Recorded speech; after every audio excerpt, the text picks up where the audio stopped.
Hello, hello, hello.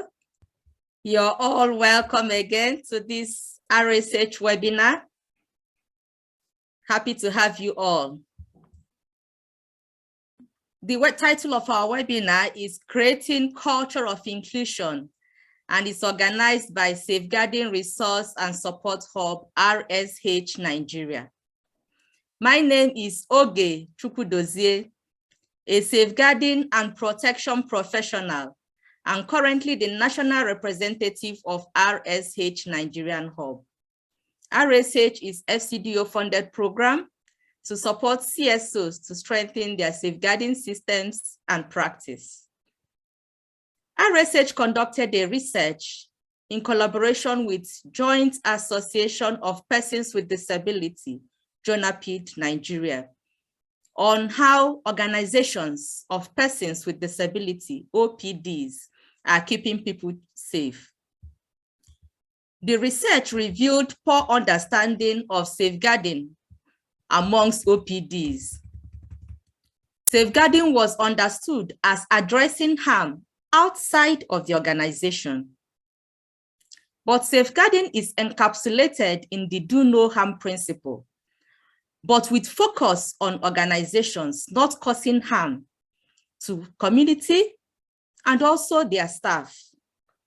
Thus, having a safe culture in an organization is an important safeguarding mechanism. It is important for organizations to hire people of diverse nationalities, races, different ability and disability. And it's important too that everyone needs to feel truly welcome, safe, and free to be themselves in the workplace. When workplaces create a culture of inclusion and respect, organizations become better equipped to harness the creativity, grit, and productivity of their employees.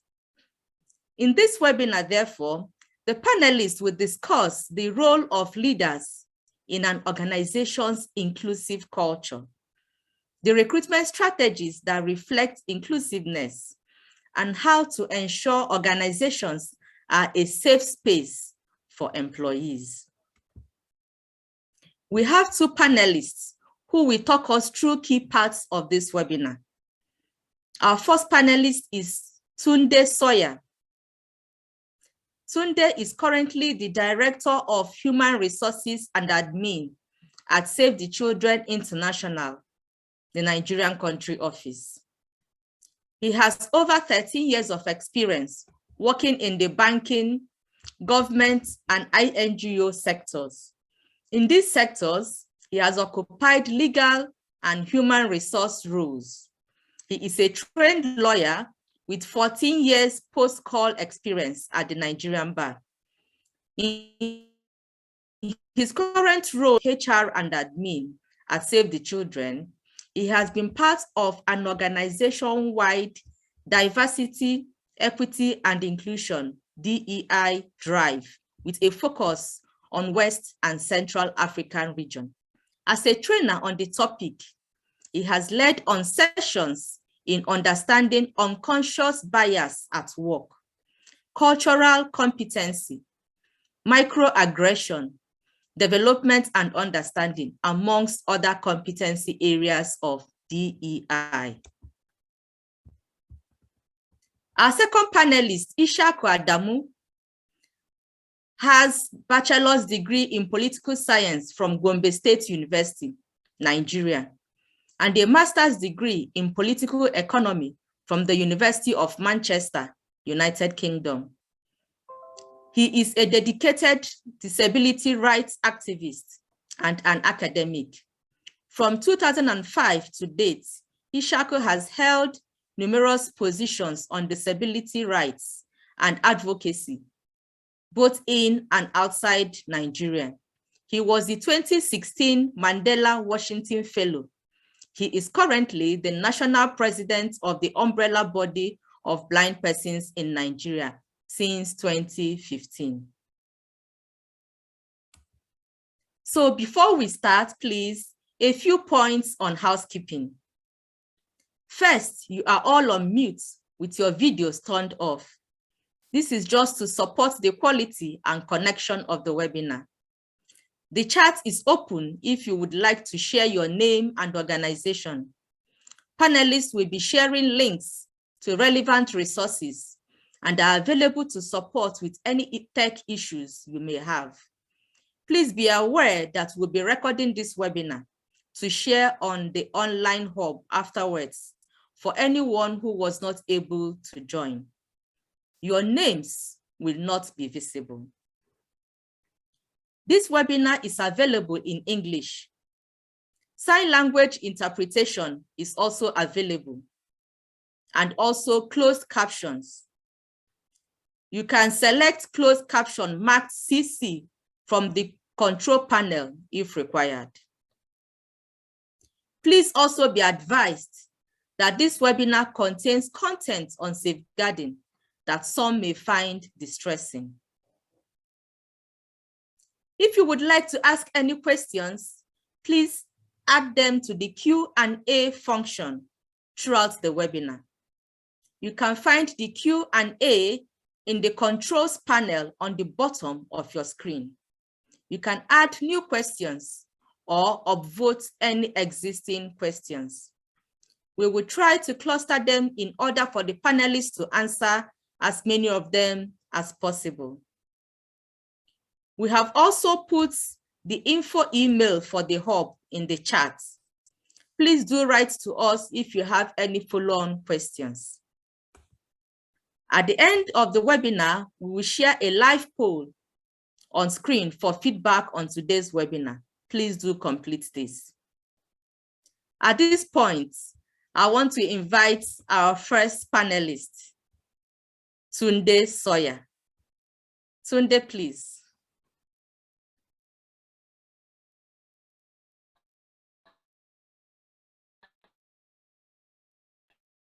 Yes, for having me on here.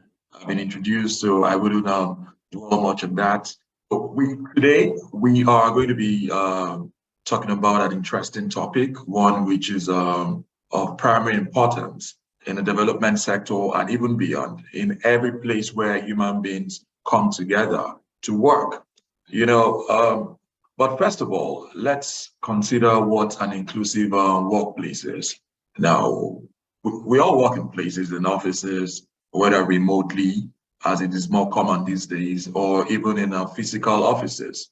But regardless of whether it's a remote or physical working place, every organization needs to imbibe the culture of inclusion in workplaces. Now, an inclusive workplace is simply one where typically underrepresented groups are factored into the decision-making process, into the day-to-day running of the organization, where these groups are embedded into the organization's culture, and where the intention is actually captured in a written policy, where it is not a tick box exercise, but it is seen on a day-to-day basis.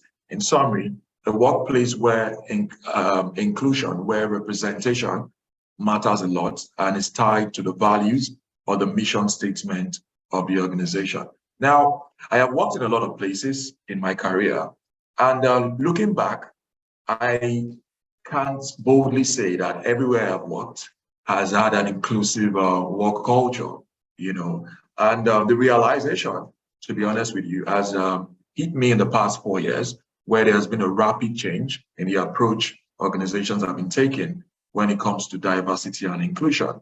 It may have, we can say freely that the Me Too movement, for example, the Black Lives Matters protest in Europe and America actually accelerated all of this. But yes, to put it into better context, you have the overview of what we're going to be discussing on your screen. Myself and Ishaku going through the importance of inclusion in the workplace, the relationship between safeguarding and inclusion, and how power dynamics affect this. And I'm sure you'd want to hear what your role is as a leader in your organization, as a staff in your organization, or as an HR professional present in this session, on how you can encourage diversity and promote inclusion as well. as well as providing reasonable accommodation. What does that mean? You'll find out in the coming minutes. All right. Now, why is it important to have an inclusive workplace? I am very sure that there's no one in this webinar today that wants to work in an organization that clearly does not want them, an organization that does not recognize what they stand for, or an organization that does not recognize the peculiarities of their situation. When that happens, what it means is people leave. In global surveys that have been carried out in the human resources, in global human resources communities, there's something going on now called the Great Resignation. People are leaving organizations globally because in the last 2 years, a lot has happened. The pandemic has happened that has created a shift in the way we work. So employers have a lot more to do to retain staff. Now, when staff or employees feel that their ideas, their presence, or their contributions are not valued, it's simple. They will leave. Okay. So that is why it is important for us to actually have workplaces where everyone, regardless of age, gender, creed, orientation, is able to actually thrive and feel wanted. Yeah. Next slide. So, and safeguarding is central to what we do in this group. And how do we tie this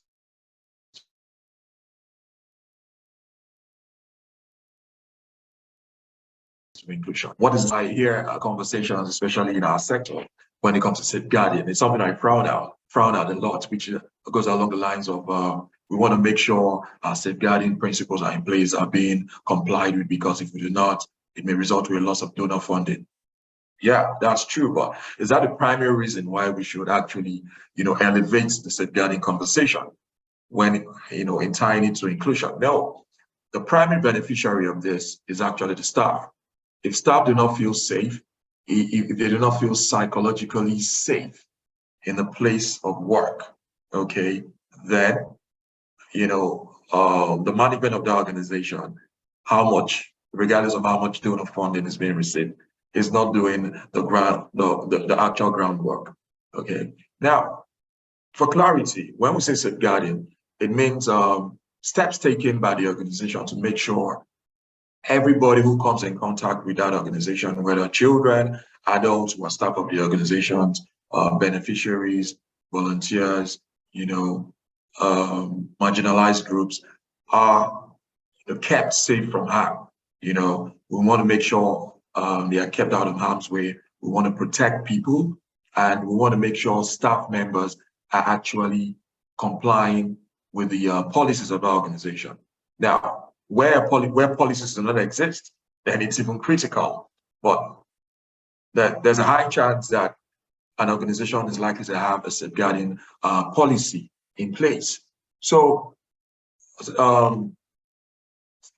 these issues come in different forms. Maybe may come in a form of bullying, harassment, or discrimination, which are clearly workplace issues. And we all witnessed the Me Too movement, which was indeed revolutionary, where sexual harassment of staff in the workplace, came to the front burner, and it actually led to a complete overhaul of, policies in most instances. Now, a commitment to safeguarding an employee from harm actually breeds a culture of respect, a culture of inclusiveness, and when we talk about safeguarding, the three pillars we like to use in my organization, for example, we want to create awareness. We want to make staff aware that if X, Y, Z happens, okay, you have a right to report, you have a right to flag it, because you are as important as every other member of staff. There is no hierarchy of importance when it comes to safeguarding and inclusion. We're all equals. This is a message everyone on this forum who's either in a decision-making position or not should remember. Now, in terms of abuse also, there's also the element of power dynamics and inequalities. Now, picture this. You're in an organization where the perpetrator of an act which borders on a breach of a safeguarding policy has done this, but people are afraid to report because the person has some form of untouchable, halo around them. That is very dangerous to have, and it's actually a silent killer of in workplaces. It leads to low trust. Okay, thank you very much. So in the next slide, we will talk about how leaders, HR professionals can actually encourage diversity and inclusion, promote inclusion. Now, first of all, there needs to be aware of unconscious bias. It's one of my favorite topics. Now, on this webinar, we all know our biases. Maybe some of us may be biased in favor of people who we went to school with. Some of us may be biased in favor of people who are of the same ethnicity with us. That's fine. But what about the biases you are not aware of? So when we leave here, go home, try to make a list of those biases, because now I wouldn't say they are bad. Unconscious biases in themselves are not a bad thing, but it's how we manage those biases. Okay, because take, for example, you're an interview, someone comes in and in the first 5 minutes, you have made up your mind you're not going to recruit this person, but you don't know why. You've not questioned yourself. So in that scenario, it is your unconscious bias working. Okay. Now, another way we can do this is to promote, to celebrate one another, acknowledge and celebrate people from all cultures and diversity. December 3rd is the UN Day to celebrate people living with disabilities. If in your organization that is celebrated, and congratulations to you. If it is not, then come on, why not? Then constantly reassessing organizational policies. Policies are not static, they evolve. Okay, so this needs to be something we should be conscious of, and have focus group discussions, carry out opinion polls and surveys constantly. So we are not thinking we are doing well when indeed we are not. And mind you, during the recruitment process, you want to be honest with your candidates and let them know where exactly you are in the diversity and inclusion journey, so you don't overpromise. Because when they come in and they find out that your organization is not as inclusive as you made them feel at the start, that is what leads to trust, the eroding of trust over time, and that's also dangerous. Yeah, thank you. Then reasonable accommodation. Now, I agree the definition of the screen is a bit academic, so I'll break it down for you. When we say reasonable accommodation, we're not just talking about where people live. It is those things we do in organizations, starting from the recruitment process, to recognize and accommodate that we may have candidates who are not able to function fully, qualified candidates who are not able to function fully because the organization has not put things in place to make sure they do so. I'll give you an example. I work in an organization I moved to a new office last year. We're excited to do it. We thought we had put some measures in place. We had wheelchair ramps at the entrance. We had plans to put braille signs everywhere. But in all of this, the true test of what we had done happened when we had a colleague of mine. We have a colleague of mine who's a wheelchair user, came into the building, and behold, she could not go into the restroom because the doors were too narrow. So despite all of our beautiful intentions, we have gotten it wrong, because did we include her in the planning stage? We did not. So it was a major lesson. So we had to literally tear down walls on that same day, build new ramps, build new doors that are wide to accommodate wheelchairs. So it is very important that organizations are very deliberate about their strategy when onboarding, for example, people living with disabilities, all the way throughout their stay in that organization. Then finally, cultural competence. Okay, these are basically skills, okay, that all of us have, but we don't know. when we are communicating with people from other cultures, we tend to make adjustments. Okay. Now, for example, Nigeria is a very diverse country, 350 ethnic groups. We have our peculiarities. All right. Now, when we're communicating with people from other cultures, what are those things we look out for so we don't come across as offensive? For example, in Nigeria, you do not just see people and hug and plant kisses on both cheeks. It's more acceptable in other cultures than here. So we do not, there are some cultures, for example, where staring is deemed offensive. Okay. We want to be sensitive to the peculiarities that each individual brings to the table. When addressing people living with disabilities, what are those phrases you want to avoid? What are those terms you want to avoid? What are the suggestions when communicating with people that are not from the same orientation or age bracket or gender as us? What are those things we need to be conscious of? So that is what cultural competence is. It's a whole broad topic, but I am glad to plant the seeds for you to research further on what cultural competence is and reasonable accommodation as well, and how it feeds into how in our respective organizations we can actually breed a culture that is truly inclusive, a workplace where people feel valued, a workplace where people come in the morning and feel inspired, where people know they are wanted, they are recognized, and where, from an HR point of view, a workplace where people simply do not want to leave, they want to stay and grow in. I will, it's a two-part discussion. I'll hand over to Ishaku right now to take the others. Well, of course, we are glad to take questions afterwards. Thank you very much. Yes. Thank you very much, Tunde. Yeah, before I hand over to Ishaku, let's be reminded that you can use the Q&A function at the bottom of your screen to type in questions, and those questions will be taken on after the second panelist.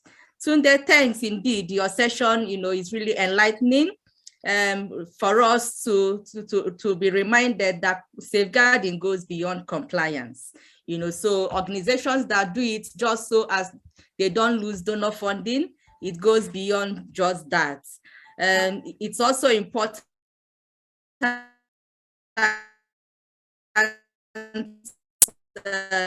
the space. No one is too high to be above the policy. And again, nobody should be too low as not to be heard. So thanks for bringing up that in your organization, sharing that experience, that your organization, you have mechanisms for people to report, irrespective of who they are or who the perpetrator is. And again, even the experience you shared about how it is important to involve minority groups, as example, like the persons with disability, in making decisions in issues that affect them. Thank you very much for sharing these important highlights. So at this point now, let me welcome our second panelist, Ishaku. Ishaku, please.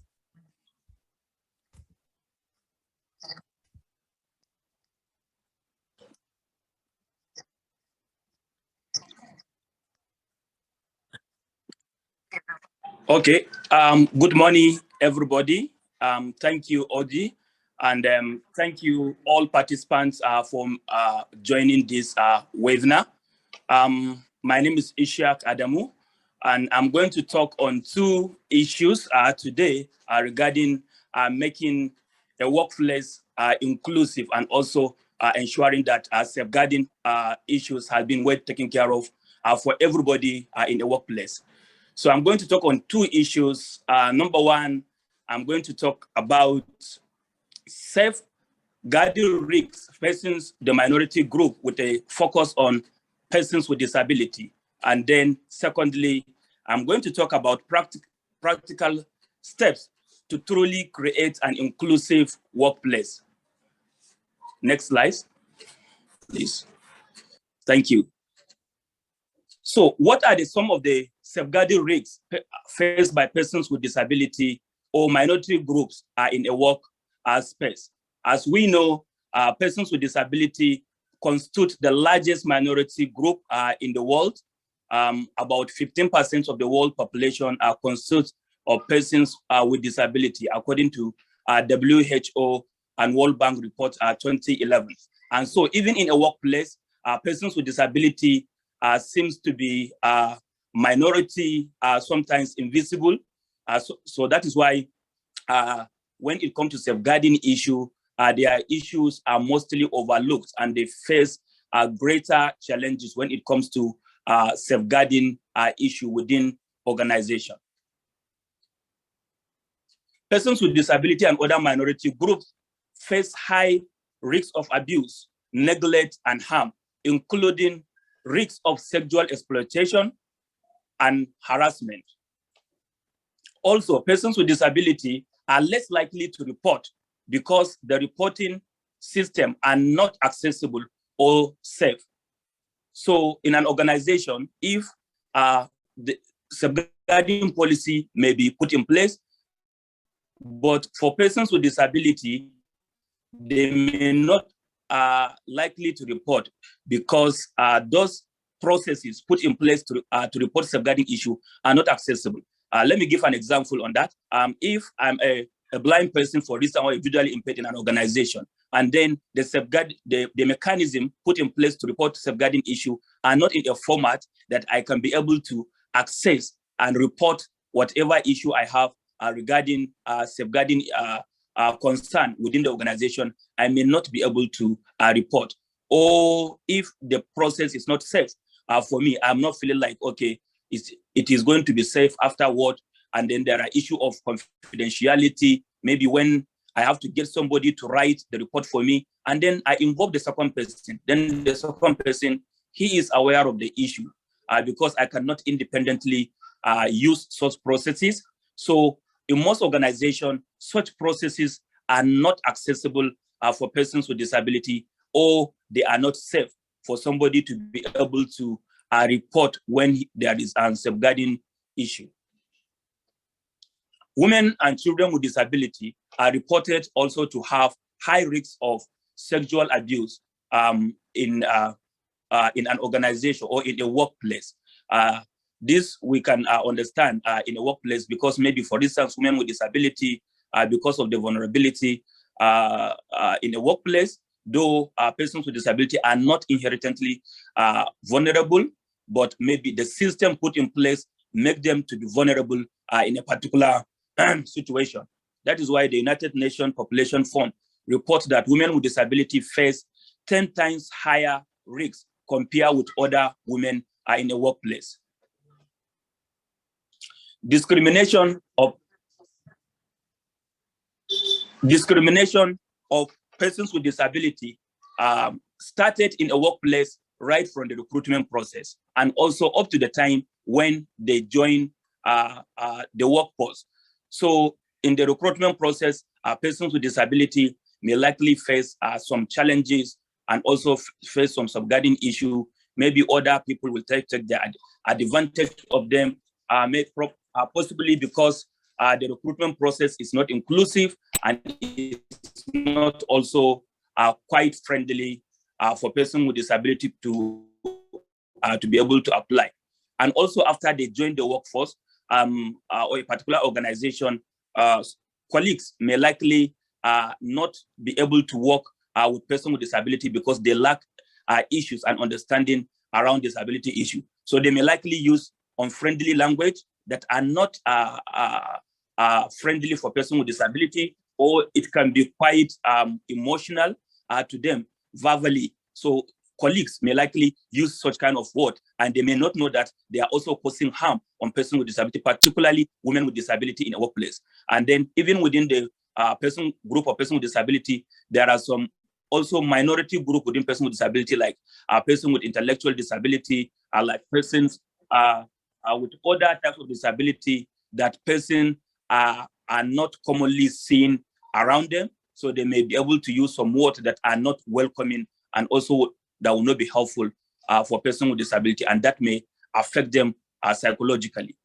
Next slide, please. Thank you. So what are the practical steps that need to take to create an inclusive workspace for all in an organization?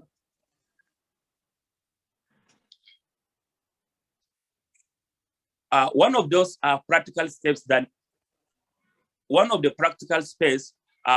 need to be taken in an organization include organizational leaders should model behavior that portray a workspace as safe for all employees, irrespective of ability, disability, race, ethnicity, religious, education status, and other issues are within the workspace. So leaders have a greater role to play in ensuring that everybody feels safe within the organization, and also they should try to show example that persons with disability are equal contributors and are also a productive part of that particular organization, and they use and practice to ensure that employees with disabilities and other minority groups enjoy equal benefit and privileges of employment. This is also very important. So persons with disability should not be relegated to a particular role within the organization, so that other colleagues within the organization will not take them as a second-class workers within the organization. And also they should receive all entitlement as received by other colleagues of the organization. So if that happens, a person with disability will be valued and will be respected by other colleagues in the organization. Inclusive procurement processes where minority groups are encouraged to apply. Organization can start that right from their recruitment process to ensure that the process is inclusive of persons with disability. We have seen so many organizations advertising on various platforms, but most of these adverts or call for application are not accessible for persons with disability. So organizations are encouraged to put their application process in a multiple format to ensure that persons with disability can also apply regardless of their disability. And also they can also add a statement in the recruitment advert that, okay, minority groups, including persons with disability, are encouraged to apply, so that everybody will feel like, okay, this process belongs to everybody. And in as much as I meet of the criteria, I stand equal chance also to get the opportunity to apply. And also during the interview process, an alternative arrangement should put in place to ensure that all applicants with disability can also participate in the process.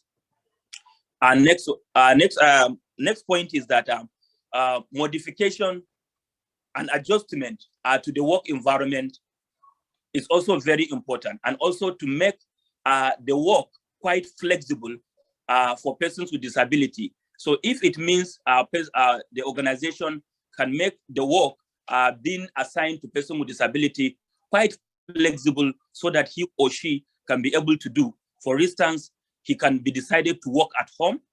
Thank God with the COVID-19, now there are some multiple options for somebody to work from home using technology. So there is no barrier for that, and that can be also considered for employee with a disability in an organization. Or maybe even reducing the work hours, or maybe asking person with disability to come a bit late. For instance, maybe because in the morning there will be rushing hours, and the person with disability may not be able to come to workplace on time. And also the work environment need to be modified and adjusted very well, as already highlighted by Tunde in his presentation. So my conclusion, next slide, please. Yes, in conclusion, experience shows that inclusion cannot be achieved in a workplace by just making policies or by employing someone with a disability. Collaboration and involvement of all staff members is needed to ensure that inclusion become a part of the organizational culture and not just a priority of one unit. Thank you very much. Thank you very much, Ishaku. That was most enlightening. To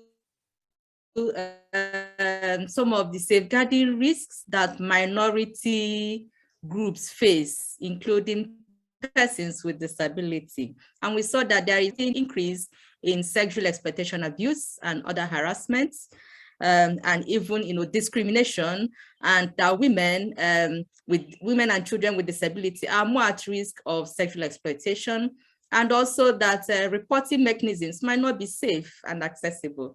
Thank you for bringing up those points and also even taking us through the practical steps, to really creating an inclusive safeguarding system. For leaders need to model that behavior they want to see, and that inclusive recruitment is important, because if you don't use multiple channels to advertise, then maybe persons with disability, even when they are qualified, will not be able to access that. Or, so it's important even to put that line and that will let them know that, yes, this is important for them, and that they too can also fit into that. And for your conclusion, I'm happy that you brought out the fact that it's not just about having policies. Most times, people will have policies, but how do we implement that? That might be a challenge. People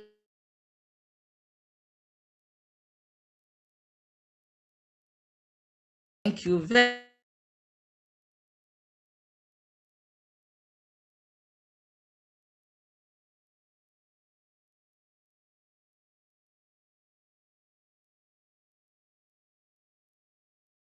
Thank you very much.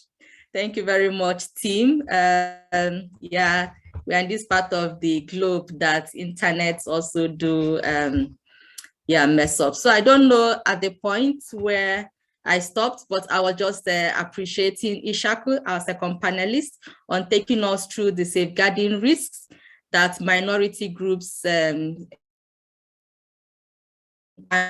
also the practical steps that organizations need to take, including for leaders to model the behavior that it's important that they want to see, and also having inclusive recruitment and practice that will actually invite people of minority and different diversity to come in.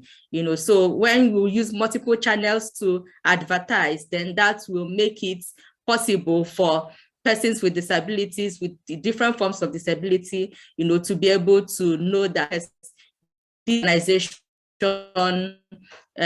also it's important for us. All right, so at this point, we will go on to questions. We have some questions here. And one from Michael Shifara, I think goes to Tunde. Tunde, if you can take on this. It says, thanks. Would you please share your organizational policies on disability inclusion and share the best practice on how you celebrate December 3, International Day of Persons? All right, thank you, Michael. Thank you. Now, in my organization, we have a global diversity and inclusion policy, which was not just a policy, we also have a dedicated department and global working groups, because policies are ever evolving. So it's very possible that what we didn't have 2 years ago in our policy is included now because of consultations that would have been made, especially especially with people living with disabilities or minority groups in the organization.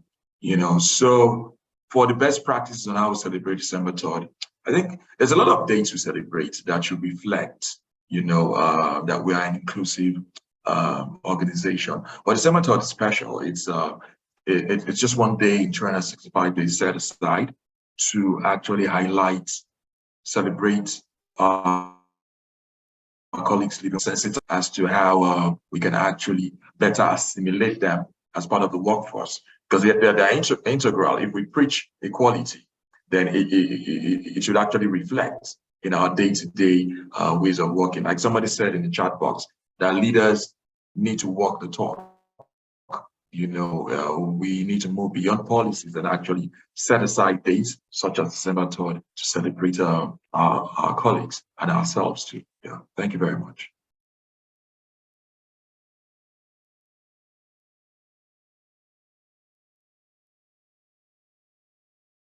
Thanks very much. We have another question that says, what kind of accessible reporting system is available for persons with disabilities? Would any of our panelists like to take that question, please? Yes, thank you. I will be happy to go for that. This is Ishaq speaking. Yes, there are different available accessible options for persons with disability that can be provided. And we have to understand that persons with disability or group of persons with disability are diverse, and it depends on the types of disability one is in the organization. But I would like to say that multiple formats should be provided to be able to use by different persons with disability. Somebody may have low vision, so he may likely need a reporting system, maybe if it is print, a person with a visually impaired, and if a different experience and a different way of doing things. Some persons with visually impairment can use a soft copy material. Some may not be able to use. Some may be able to use high-tech technology, and some may not be able to use. So it sometimes depending on the types of disability. That is why we advise multiple formats. So it should be either in the soft copy materials. It should be maybe a particular dedicated somebody within the organization that is quite accessible. It can be possibly a form that somebody can have access to it anytime, and then can be filled in, and where everybody can be able to use that particular. For instance, and if it is maybe a focal person within the organization, and the event, so it should not be stated that it is only will be able to report that particular things or process within the organization. Thank you very much. Thank you very much, Dr. Eleanor, for stepping in. Thank you very much, Ishaku, for answering that question. So we have another question here. It says, are there any laid down punishments for anyone found guilty of such safeguarding issues? This is from Samson. Okay, I'll take that. Now, Samson, thank you very much. I think it's an important element because while in safeguarding, we talk about awareness, prevention, and reporting, but what happens after people report? I'm sure you'd be curious to know. Now, if reports are made and nothing is done about it, not launched, it leads to a quick erosion of trust. It means people will not be confident making reports in future. So to answer your question directly, when there's a clear breach of such policies, every organization has its has a staff handbook, which they will refer to, and there should usually be a clear guidance on what happens, okay, when there are confirmed breaches of a policy.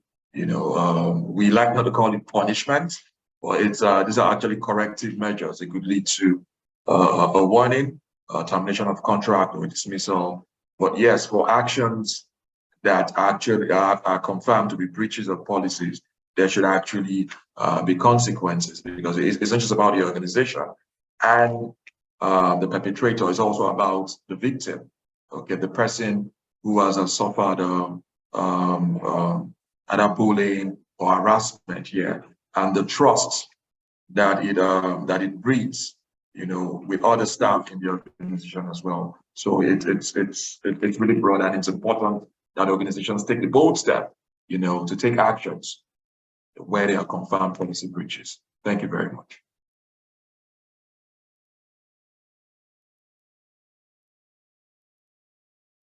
Yes, so another question came in from Anonymous, and this to Ishaku. And the question is, what is Organization of Persons with Disability doing to encourage both private and public sectors to implement policies on inclusion?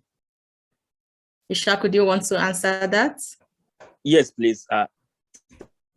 Thank you, Ogi. And role of Organization of Persons with Disability in promoting inclusion. Let me make a recent example. The last inclusion work projects are implemented by site savers and other and things like that in Nigeria, Kenya, Uganda, and Bangladesh. About more than 50 OPDs participate in that inclusion work. And for instance, my organization, which is Nigeria Association of the Blind, we work with different private sector, first of all, to develop their disability confidence, and we also support them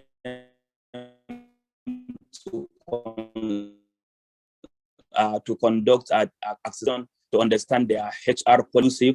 And also, we are also members of the Nigerian Business Disability Group, where I'm the vice president of that network, where we have different private sectors, including major telecommunication sectors, financial sectors, and other major private organizations in Nigeria, where we are working together to ensure that their policies and programs, their processes also are inclusive of persons with disability. And we are doing a lot to that aspect. And I think organization, the role of OPDs cannot be underestimated. A lot has been done to ensure that we promote that inclusion, particularly in a workplace. We understand that also to break the cycle of poverty within persons with disability, we have to ensure that persons with disability have access to formal sector. Creating awareness, as one of the panelists says in the chat box, is very, very key to that. And organizational persons with disability are also taking that leading role to create that awareness necessary for private sectors and even government institutions to see to ensure that inclusion is being achieved within the workplace.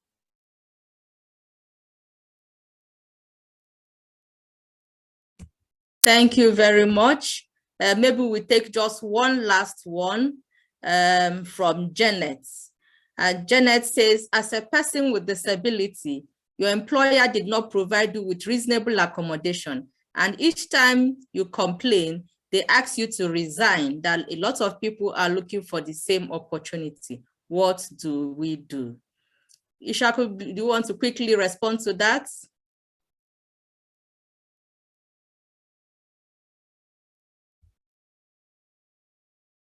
Or Tunde, any one of the panelists can respond.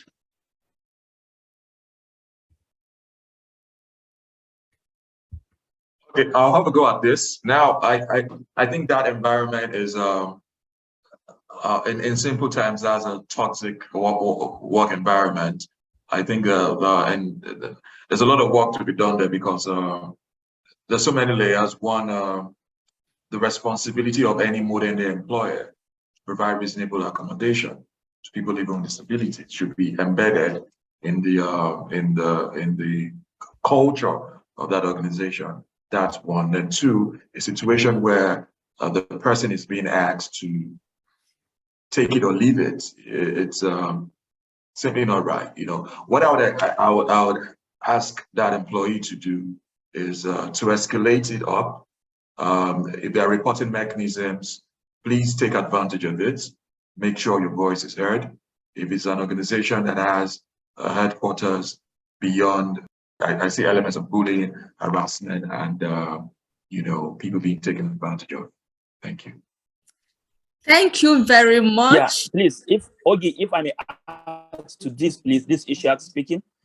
If organization, somebody is facing that, maybe there is need to do more awareness within that particular organization. So if the internal mechanism are not supportive or promoting that issue of reasonable accommodation, I think the person can engage OPDs around to ensure that more awareness is being done around the organization, because sometimes some of the leaders within the organization did not understand the need why that should be provided for employee with a disability. And also the role of the government is also very critical, providing incentive for government. And in some countries, government can go as far as facilitating those issues of reasonable accommodation for an employee with a disability within a particular organization. Thank you. Thank you very much. All right, and that is where we have to draw the curtain for today. It's been an interesting discussion, and to all of you for your engaging and challenging questions.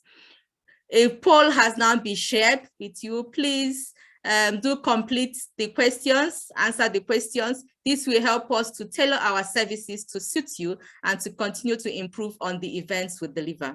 We will be sharing this webinar recording and slides to you shortly, as well as other related resources. If you want to hear about future RSH webinars, please subscribe to our newsletter. The link is already in the chat. Thank you and hope to connect with you again soon. Bye.